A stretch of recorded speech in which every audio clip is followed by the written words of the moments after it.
At 6:32, we turn now to breaking news overnight. Back here in Houston, a deadly shooting at a home in River Oaks. HPD says that a woman, scared for her life, shot a man after he just refused to leave. Brittany Ford now joining us live with the very latest from there. Brittany, good morning. Well, guys, good morning to you. Police say a woman living here off Larchmont was letting a man stay with her when things turned violent. They say she's claiming self-defense, that she was forced to shoot and kill that man. We have video to show you from overnight, and I can walk you through what we know right now. A lot of this is coming from that woman who spoke with police after the shooting. Now, she told them she was letting the man who is believed to be a friend stay with her for a few days. Police say the woman had asked the man to leave, and that's when things took a turn. They say that man came back to the home. She should have subscribed to Ock Nation News and she wouldn't have had this problem. That's why I tell all you guys subscribe. If she had subscribed to this channel, she would have known you never, under any circumstances, ever tell a son man to leave and then stay. You can tell him to leave if when he leaves, you leave. That was kind of hard in this case because it was her house where she was telling him to leave from. And I believe this woman. Having been around the block a time or two in the stand, I believe this woman. Now, she could be lying. She could have just wanted to kill him or killed him for another reason. I mean, I could be wrong. She could be lying. I am not involved in that gender war online. Even if I say make a video about single mothers one day, or make a video about a brother that done did some foolishness the next day, I'm not anti-black man or anti-black woman. I'm just the news, man. And we gotta report it. People send me a lot of stuff every day. I don't even, listen, brothers, I don't even do but a drop in the bucket of all the stories I receive every day. And then, you know me, even before I started, I research every day and go look for stories every day. So you talking about somebody who, between the stories that I find and the stories that y'all find and send to me, I'm only doing a drop in the bucket, brothers. But I love doing these stories where your victims, people that you usually victimize, and usually make their families have to cry at funerals and beg you to turn yourself in. I love it when they turn the tables on you. I do. I love it. I love it when the rabbit has the gun. I mean, I love it. It makes me feel all warm and tingly inside, man. Cause it's a rout out here in these streets, man. It's like if it was a football game, it'd be like 77-3. So, you know, I'm American. We root for the underdog, man. I'd like to see, you know, the little guy win sometimes. So if this woman, assuming she's telling the truth, which is not out of the realm of possibilities, like, let's not act like it's gotta be a setup and you gotta be some big conspiracy. What she's saying could be true.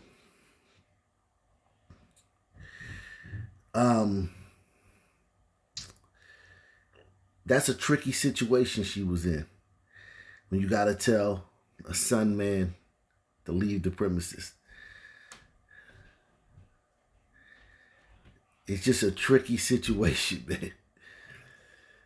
If I were you, I wouldn't even go down that road to begin with. Even if it was me. If I need a place to stay, don't let me stay, man. I'm an able-bodied man. Tell me to go out and get a job or go stay in a shelter or go to family, or do not let me stay with you. Because I'm a son man. I am a son man, Jack. I ain't trying to lie. I'm not trying like I'm no better than none of these people. I am from the sun. So, yeah, my best advice to you guys is don't even go down that road. Well, guys, good morning to you. Police say a woman living here off Larchmont was letting a man stay with her when things turned violent. They say she's claiming self-defense, that she was forced to shoot and kill that man. We have video to show you from overnight, and I can walk you through what we know right now. A lot of this is coming from that woman who spoke with police after the shooting. Now, she told them she was letting the man who is believed to be a friend stay with her for a few days. Police say the woman had asked the man to leave, and that's when things took a turn. They say that man came back to the home and tried to force his way back in. Investigators say the woman was pushed around and assaulted by that man, and she says she shot and killed him out of fear for her life. Now, he was hit once in the chest, and police say they found him dead in the doorway of the home.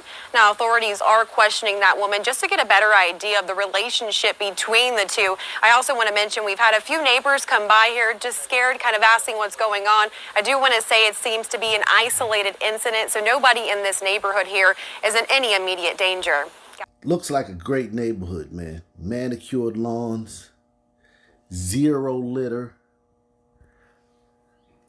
shrubbery, well manicured, tree. I mean, this looks like, depending on where it is, these homes could be anywhere from $800 to $1 million. It's like a very, very high-end neighborhood. And maybe this wasn't,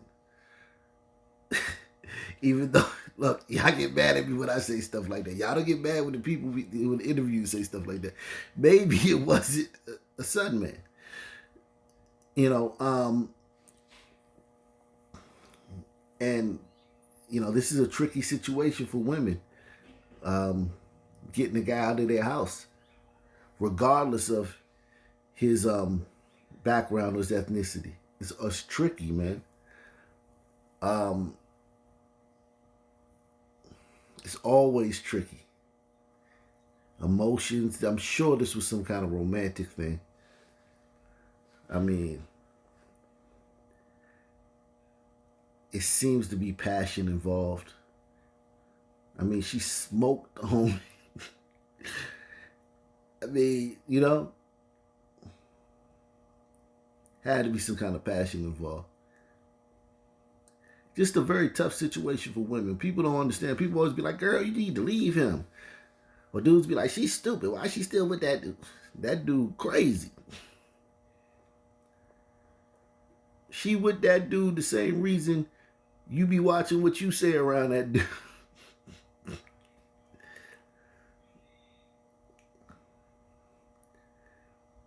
She with that dude the same reason you don't want no smoke with that dude. Cause she trying to figure out a way to get out of it. She got to wiggle out of it. She ain't found a dude harder than him. That's how it had to go down in the hood. In the hood, girls need to do harder than the last dude. Or the dude gonna stalk her and try to act crazy and try to intimidate her and to stand with her. Her only way out sometimes in the hood is to get a dude harder than him. So he'd be scared to do all that stuff. Or if he do all that stuff, she got somebody that can, you know, do something to him. It's a cold world, man. Cold world.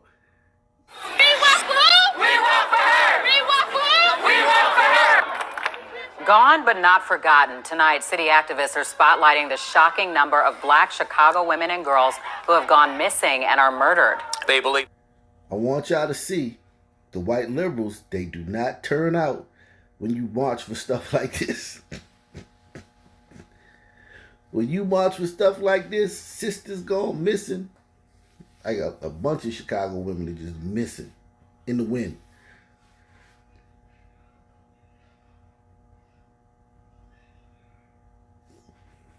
So, bunch of them. But you don't see no white liberals. They can't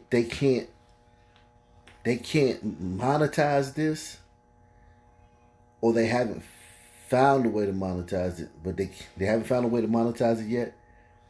They can't, help their online woke rating, their W rating. There's no cool hashtags for this.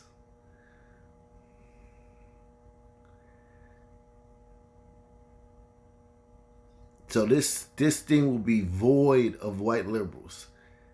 You may see one or two. You see that tall one over there in the back. But this is marches like this against violence and sun violence and sun napping. Don't see a whole lot of white liberals. So the crowd be thin. When you go to those Black Lives Matter rallies and you see that sea of people, like especially when they do the aerial view from the drone or the helicopter, you're like, God, it's mostly white people. It's 90% white people. That's what the survey says. That's what the data says. I didn't do the data. A bunch of other people did the data, and they all came to the same conclusion. Everybody who did data on the Black Lives Matter riots came to the same conclusion. It wasn't like the data was all over the place. It was all same conclusion, all of them. So it probably is the same amount of black people at this protest as there is at a Black Lives Matter protest. It's just not the same amount of people total. Gone but not forgotten. Tonight, city activists are spotlighting the shocking number of Black Chicago women and girls who have gone missing and are murdered. They believe not enough attention has been focused on the issue, and they are demanding action. Natalie is back now with more. Natalie. This is the fourth year that Chicagoans have hosted the We Walk for Her March, demanding justice and closure for families. The march at 35th and King Drive drew dozens. Speakers believe police aren't focusing enough attention on finding women and girls who go missing. They pointed to the case of Kiera Coles, the pregnant postal worker who went missing in 2018. She has not been found. Kiera Coles. That's the first time I ever heard that name. And as you know, I'm 5,000 videos deep into my YouTube career. Literally. 5,000 videos deep. And to you new YouTubers, keep at it, man. Because, I mean, you gotta find your niche, and you gotta keep at it, man. You think that this is some overnight stuff? You want to use me as an example? Oh, you blew up. I'm 5,000 videos deep. This is my 4th channel.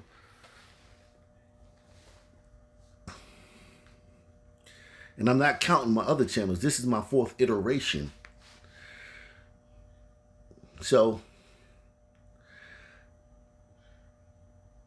just, do what you do.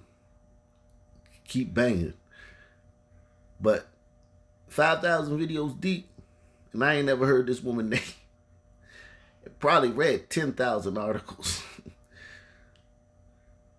Probably read the same amount of social media posts and tweets. Never heard this woman name. Had she been killed by a cop, she'd have murals all over the place. This woman is still missing. They ain't got the body. She just missing. She could be in a dungeon somewhere.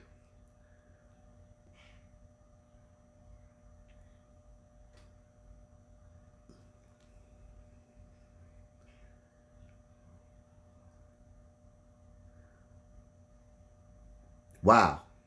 Pointed to the case of Kiera Coles, the pregnant postal worker who went missing in 2018. She has not been found. Anytime black and brown women come up missing, there's no Amber Alert, there's no flyers, nobody does anything. That's not true. That's such a lie. That I live in Chocolate City. They had a couple years ago, man. They went crazy because all the women was missing. They every time if you subscribe to the if you follow like the news channels on Twitter or on Instagram or whatever, you always gonna see posts of missing girls and missing women. They all black in DC. If you in the Chocolate City, they gonna be all black. That's not true at all. The only people who don't care. Because when she talking about nobody cares, she talking about white people. And then this whole black and brown thing. There's no black and brown coalition. Stop doing that, man. I bet if you went to the missing women in Chicago, it'd be like, if it was 100 of them, which is not, it's way more than that. But if it was 100 of them, 90 of them would be black. 8 would be Latino and 2 would be white. Stop this black and brown coalition. Their community they do way better than us. Take it from me. I worked at Home Depot for 8 years. We not the same. They different, Jack. They different. They got a different like gene. They might be short in stature, but they like real men. Like, not saying that we can't be men. But the way they think and the way they approach the world, it's all about family, church, providing, working many jobs as they can.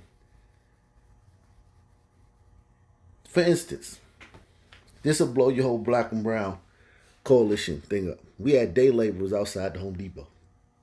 So the spot where they would hang out at, it would naturally self-segregate. You have a bunch of tall, 6-foot brothers, buff brothers, because a lot of those brothers that would be doing the day labor stuff, they'd be, coming home from the joint, or they'd be from the, staying at a group home or somewhere, or they'd just be, brothers out here doing odd jobs and just trying to make it. You have a bunch of, since they self-segregated, all the brothers would be on one side and all the Latinos would be on the other side. And all the Mexicans, now Salvadorans and Guatemalans, they'd be like 5'1", 5'2", 5'3". So whenever somebody had a project, they go over there, they get their material, or they go get the guys and get the guys to get the material. But whichever way they did it, when they was ready to get their workers and stop over there, they would always, like 90% of the time, pick up some little 5-foot Mexicans. And you talk to the people and you be like, and not even talking about that, just talking to them in conversation. And you get to talking about their projects, because, I'm working in the store, so I'm the one selling them the products. Loading their trucks and stuff like that. So I got to know a lot of them. They say brothers want to take breaks. They want to cuss you out. They want to argue over the pay after it's already been agreed to. They don't want to. They want a certain amount, which is cool because they're Americans, and a lot of those Mexicans, they getting jerked, but they still will do the job for anything just to make the job. And he said the Mexicans, they come in and they do the job, and they do the job. They drive all the whole house in 6 hours, no breaks, and they out because they trying to do another job. Some brothers, same job, it take them a week. And I was like, dang. They pointed to the case of Kiera Coles, the pregnant postal worker who went missing in 2018. She has not been found. Anytime black and brown women come up missing, there's no Amber Alert, there's no flyers, nobody does anything. The Murder Accountability Project says the clearance rate for homicides of women in Chicago is far below the national average, and that the murder rate for African American women in the U.S. is higher than any other race. Corey?